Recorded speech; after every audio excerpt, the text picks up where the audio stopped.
Hello viewers, আসসালামু আলাইকুম। হুমায়রা রান্নার রেসিপি থেকে সবাইকে আন্তরিক অভিনন্দন। আজকে খুব সহজ একটি রান্নার রেসিপি নিয়ে চলে এলাম। চলুন তাহলে শুরু করা যাক। এখানে আমি 200 গ্রাম ছোলা নিয়েছি। এগুলো খুব ভালোভাবে ধুয়ে পরিষ্কার করে গত রাতে ভিজিয়ে রেখেছিলাম। ফলে দেখুন ছোলাগুলো কতটা ফুলে গিয়েছে।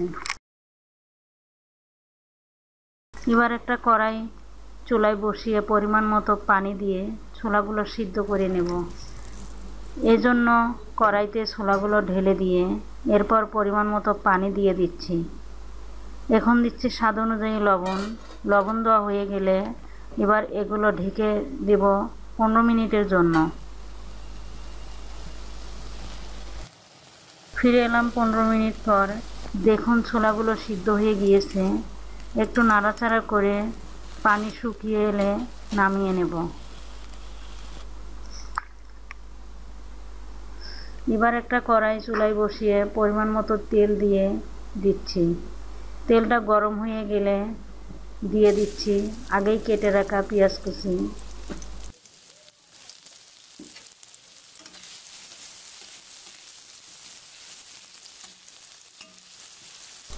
এবার দিয়ে দিচ্ছি আদা রসুন বাটা 1 টেবিল চামচ। দিয়ে কিছুক্ষণ নাড়াচাড়া করে নিয়ে এখন দিয়ে দিচ্ছি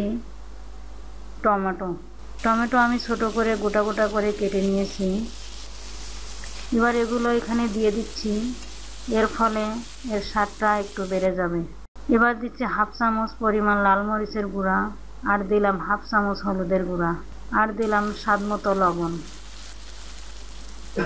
সব কিছু দেওয়া হয়ে গেলে খুব ভালোভাবে নেড়েচেড়ে মিশিয়ে নিয়ে কিছুটা সময় মশলা কষিয়ে নেব।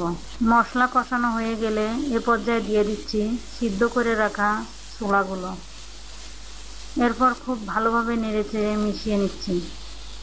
এভাবে আরও কিছুক্ষণ নাড়াচাড়া করে রান্না করে নিতে হবে।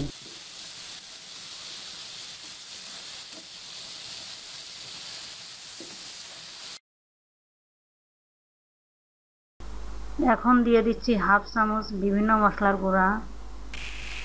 এরপর আবার একটু নেড়েচেড়ে মিশিয়ে নিচ্ছি। মিশিয়ে নেওয়া হয়ে গেলে কিছুক্ষণ রান্না করে নামিয়ে নেব।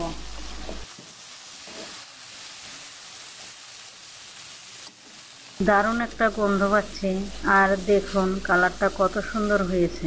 খুবই স্বাস্থ্যকর আর সুস্বাদু একটি রেসিপি। যে কোনো সময়ে খুব সহজে অল্প সময়ে ঝটপট তৈরি করে নিতে পারি।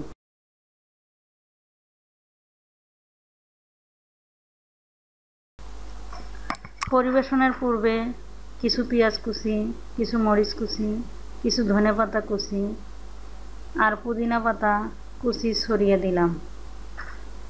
এর ফলে ছোলা ভুনা টেস্টটা অনেকটা বেড়ে যাবে।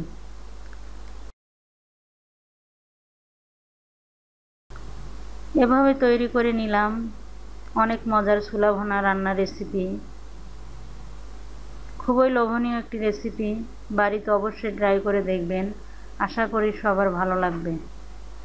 আর যদি ভালো লাগে একটি লাইক দিয়ে শেয়ার করবেন, কমেন্টস করবেন, সাবস্ক্রাইব করে বেল বাটন অন করে দিতে ভুলবেন না। ধন্যবাদ, ভালো থাকবেন।